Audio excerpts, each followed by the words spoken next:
C'est à l'occasion de la fête du trône que Mohamed VI a annoncé sa décision de gracier 48 prisonniers espagnols. Parmi eux, Daniel Galvan, 63 ans.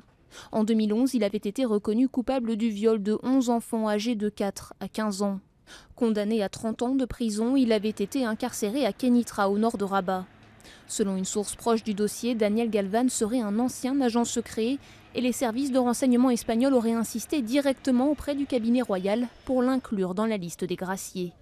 Selon le communiqué du Palais Royal publié mardi, la libération du groupe de prisonniers a été ordonnée en réponse à une demande du roi Juan Carlos. Ce dernier était en visite officielle au Maroc à la mi-juillet.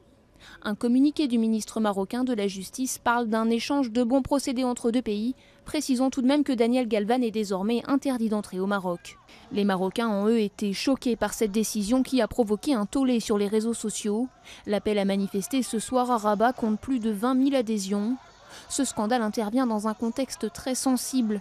Plusieurs interpellations d'Occidentaux pour pédophilie ont été enregistrées ces derniers mois dans le pays, dont celle d'un Britannique et d'un Français.